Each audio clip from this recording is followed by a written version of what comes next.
Bon, je vais m'adresser à ces femmes et à ces hommes qui sont magistrats et qui sont juges d'enfants, ainsi que les avocats sur Facebook, parce que je sais que vous êtes sur Facebook. Je m'adresse à vous. Vous savez ce qui me choque, moi? Ce qui me choque, c'est que certaines femmes, vous les avez reconnues comme victimes de violence conjugale, et après, je m'aperçois, parce que je discute avec certaines, que finalement, ces femmes-là qui ont été reconnues victimes de violence conjugale reparlent à leur ex-mari. Bien qu'il y en a certains qui ont réussi à mettre leur ex-mari en prison. Et sous prétexte qu'elles ont des enfants, elles appellent leur ex-mari sur leur portable pour leur dire que soi-disant qu'il doit leur verser la pension alimentaire. Prétexte. La plupart que je connais, elles ont divorcé, elles se sont remariées. Certaines n'ont même pas attendu de divorcer. Qu'elles se sont remises avec leur ex-mari, pourtant elles ont été reconnues. Et ensuite, elles se sont encore une fois séparées de leur ex-mari pour se remettre avec un nouvel homme qu'elles ont épousé. Alors vous savez, je comprends mieux aujourd'hui pourquoi un juge d'enfants sur Verdun m'a dit « Madame, il serait temps de reparler à votre ex-mari au bout de 6 ans. » Moi, conne que je suis, il y a eu le Covid. Je me suis dit, il y a le Covid, on ne sait pas ce qui peut arriver pour les enfants. C'est normal que je vais lui parler. L'erreur de ma vie, au bout de 6 ans, l'erreur de ma vie, ça m'a coûté la garde de mes gosses. Du moins, pas la garde. Parce que j'ai pas voulu la garde, j'ai voulu obtenir mes droits parentaux.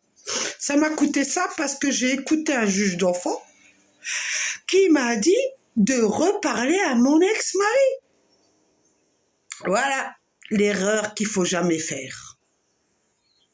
Alors aujourd'hui, quand je vois qu'une juge d'affaires familiales de Bar-le-Duc s'est permis de me critiquer encore une fois, je peux vous dire une chose, c'est que moi, à partir de maintenant, depuis qu'on est passé devant le juge des affaires familiales et devant le juge des enfants, je ne lui ai plus adressé la parole.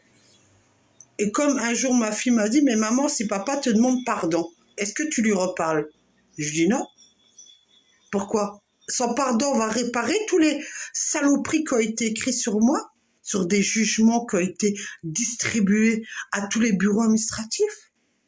Est-ce que ce pardon-là va effacer toutes les conneries que la justice a écrites sur moi? Non. Alors non. Jusqu'à sa mort, je ne lui parlerai pas. C'est clair et précis chez moi. Moi, je ne suis pas une femme, vous savez.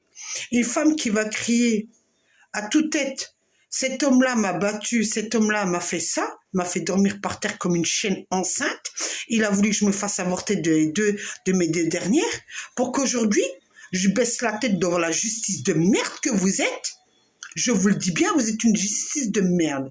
Vous reconnaissez des femmes qui ne méritent pas d'être reconnues, qui vont encore lécher le cul à leur ex-mari, bien qu'il y en a certains qui ont dit que j'étais vulgaire, mais je vous emmerde tous. Moi, je parle comme j'ai envie de parler. Parce que ces femmes-là, en réalité, c'est elles que vous avez reconnues qui salissent toutes ces femmes qui sont mortes. C'est grâce à ces femmes-là qui reparlent à leur ex-mari sous prétexte qu'elles ont des gosses. Pourquoi? Elles ne savent pas acheter un portable à leurs gosses? Aujourd'hui, on peut acheter un portable à ses enfants, payer pas cher le niveau de la consommation pour appeler ses enfants.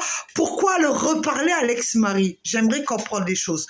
Pourquoi vous, les femmes, vous vous rabaissez à reparler à votre ex-mari si ce n'est pas avoir des intentions derrière? Vous ne pouvez pas refaire votre vie? Vous dites que l'homme vous a battu. Vous lui reprochez des choses et derrière, vous êtes jalouse, hypocrite, parce que vous ne supportez pas que le mec, il a refait sa vie. Hein?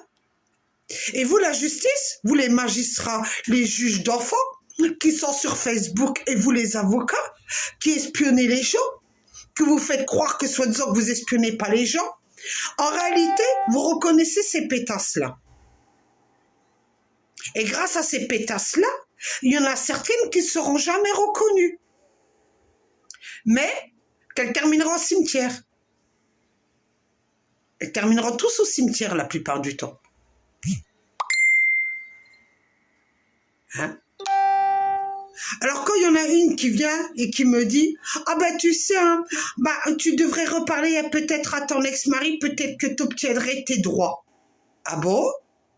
Moi, après ce qu'il m'a fait, il m'a donné un syphilis, il a dit que c'était pas vrai. Il m'a mis en prison à cause des gosses, il a dit que c'était pas vrai. Il a battu mes enfants, on a nié les faits. Ensuite, qu'est-ce qu'il m'a fait d'autre? Il a menti devant un juge d'enfants. Et quand il est arrivé devant le juge des affaires familiales, il a encore une fois menti à l'aide de l'État, parce que le juge d'enfants était présent avec 2 témoins d'éducateurs. Tout ce bordel-là, vous les représentants de la justice, vous êtes tous des corrompus. Moi, je vous le dis sur Facebook. Et j'ai une de mes sœurs qui m'a dit, ben tiens, tu sais, il y a une amie à moi qui est avocate en international, qui était même magistrate. Elle m'a fait comprendre les choses, ma sœur. Elle m'a dit, tu sais, elle a vu beaucoup de dossiers de femmes. Elle a dit tous des hypocrites. Elle a dit, elle en a eu marre de les défendre. Parce qu'elles ont tous retourné leur veste. Au début, elles enquisent leur mari. Et ensuite, elles retournent comme des toutous envers leur mari. Elle m'a dit, comment veux-tu reconnaître des vraies victimes? Parce que les vraies victimes ne se feront jamais reconnaître. Mais les manipulatrices, comme j'appelle ça, elles sont aussi pervers que leur mari, elles se feront reconnaître. Mais ceux qui ont la grande gueule comme ta sœur, elle lui a dit, elles font tellement chier parce qu'elles disent la vérité que la justice ne veut pas les reconnaître. Alors moi, je vous le dis. Si vous croyez que moi, bien que vous ne m'avez pas reconnu, bien que vous m'avez sali dans tous les papiers administratifs qui ont été diffusés dans tous les bureaux administratifs, si vous croyez que moi, je vais fermer ma gueule sur YouTube ou sur Facebook, messieurs, mesdames les magistrates, vous vous trompez. Et il y en a certains qui osent aller sur ma page YouTube pour m'écrire que je n'avais pas le droit de parler de Jacqueline Sauvage. Non mais attendez, là, c'est une blague, j'espère. J'espère que c'est une blague. Un président de la République, sous prétexte qu'elle avait du monde derrière ses petites fesses, sous prétexte qu'elle a fait un film à la télé sur même pas la réalité, ils ont caché la moitié des informations. Vous allez me faire croire que moi, quand elle était en prison, c'était une reine et que les matons lui disaient rien. C'est bizarre, moi, quand j'étais en prison, on m'a foutu dans la gueule. C'est bizarre, hein? Moi, on m'a foutu dans la gueule quand j'étais en prison. On m'a même pété la jambe. Et elle, en prison, il nous montre un film où elle était comme une princesse, on lui ouvrait la porte, on était gentil avec elle. Et oh, faut arrêter de rêver, hein? C'est pas ça ce qui se passe en prison. Moi, j'ai vu pendant 6 mois ce que j'ai subi en prison. J'ai vu les femmes qui étaient en prison, ce qu'elles subissaient à Metz, à Metz. Ne me dites pas que toutes les prisons se ressemblent pas, elles sont tous identiques. Et vous osez me dire de quel titre, de quel droit que je parle de cette affaire? Non, mais attendez. J'espère que c'est une blague. Hein? Vous, les féministes de mes fesses. J'espère que c'est une blague. Quand on sait que sous prétexte que tous les 5 ans, il y a un président qui arrive et qui dit « Nous allons soutenir les femmes ». Non mais attendez. Eh bien d'ici là, qu'il y en a un vrai qui sorte des vrais textes de loi, c'est pas de mal à veille. Hein. Vous savez, hein, comme une sœur m'a dit, tu sais, Nadia, les victimes de violences conjugales, c'est comme le sida. Ils n'ont pas trouvé la solution pour y remédier. Quand vous trouverez la solution du sida, hein, et la solution peut-être du Covid, parce qu'ils ne savent pas si c'est du vrai ou du faux, hein, peut-être que vous trouvez une solution pour les femmes victimes de violences conjugales. Et pas les mythos, hein, pas celles qui disent victimes aujourd'hui, et demain, allô chérie, tu vas bien, c'est quand que tu me verses ma pension alimentaire? Parce que ces femmes-là, elles n'ont pas d'avocat pour appeler leur avocat ou pour aller déposer plainte pour dire que leur ex-mari n'a pas versé la pension alimentaire. Ah non, il n'y a pas de loi pour ça. Non, elles ont besoin de téléphoner à leur ex pour ça. Hein? Elles ont besoin de foutre la merde pour toutes celles qui sont mortes. Alors aujourd'hui, je comprends mieux.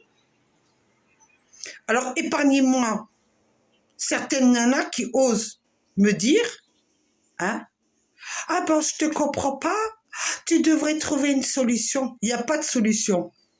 Il n'y a pas de solution. Le mec t'a fait la misère, tu parles plus avec lui. Tu communiques avec tes gosses. Lui, tu lui adresses pas la parole.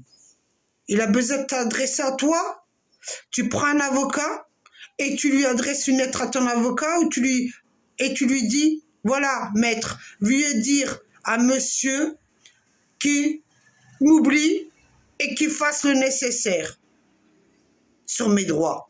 Ça s'arrête là. Vous n'avez pas besoin d'aller lécher le cul de votre ex-mari, même si vous avez un besoin de savoir sa vie privée. D'accord? C'est un conseil que je vous donne. Arrêtez de salir toutes ces femmes. Arrêtez de salir ces femmes. Parce que c'est grâce à vous qu'aujourd'hui, certaines ne sont pas reconnues. Parce que vous foutez la merde. Vous qui avez été reconnus. Et on se demande comment vous avez été reconnus. Hein. On se demande. Hein. Parce que moi, je voudrais bien lire votre dossier. Hein. Je voudrais bien lire votre dossier pour savoir ce qui s'est passé. Hein. Alors quand vous dites « Ah ben, on comprend pas ton dossier, Nadia, t'es pas comme nous ». Ben non, moi je suis pas une manipulatrice comme vous. Moi je sais pas y pleurnicher chez le juge, moi. Moi je suis pas une mytho comme vous, moi. Alors un conseil, mesdames les juges, mesdames les magistrates, monsieur les juges, monsieur les magistrats, sur Facebook, et vous les avocats. Vous savez qu'au lieu d'espionner les gens qui sont honnêtes, allez espionner les pages des nanas qui vous l'ont bien mis profond, que vous avez reconnu victime de violence conjugale et qu'aujourd'hui elles font « Allô chérie, tu vas bien? Tu peux me verser ma pension alimentaire ?» Parce qu'elles ne connaissent pas c'est quoi la loi des avocats. Hein? Apprenez-leur le vrai droit. Peut-être qu'il y en aurait moins qui meurent tous les jours aujourd'hui. D'accord? Et après vous viendrez parler avec moi. Mais le coup que vous m'avez fait, parler à votre ex-mari et à la fin ils me l'ont entubé, vous savez quoi? C'est terminé. Une fois on me l'a fait. On me l'a fait pas deux fois, moi. Je vous le dis, moi. Une fois on me l'a fait. Et en plus, j'avais prévenu mon éducatrice là, qui venait chez moi pour lui dire il va me la faire à l'envers. Je l'ai dit à l'avocat, il va me la faire à l'envers. Vous savez quoi? Mon sixième sens, il était bien développé là. J'avais compris déjà ce qu'il avait intention de faire. Et vous me l'avez fait à l'envers, vous, les juges. Les affaires familiales, vous me l'avez bien fait à l'envers. Pour essayer de me faire passer pour une mytho qui a raconté des conneries depuis le début. En réalité, les plus gros mythos qui existent, c'est vous qui êtes payés à foutre la merde. Ça, je vous le dis haut et fort. Et surtout, pitié. Hein. Venez oser me le dire en face. De tous les propos que vous m'avez dit. Et quand vous parlerez de savoir mes ressources, je vous demanderai les vôtres aussi. Ça, je me ferai un plaisir de vous balancer de la gueule. Vous m'avez sali, à mon tour de vous salir.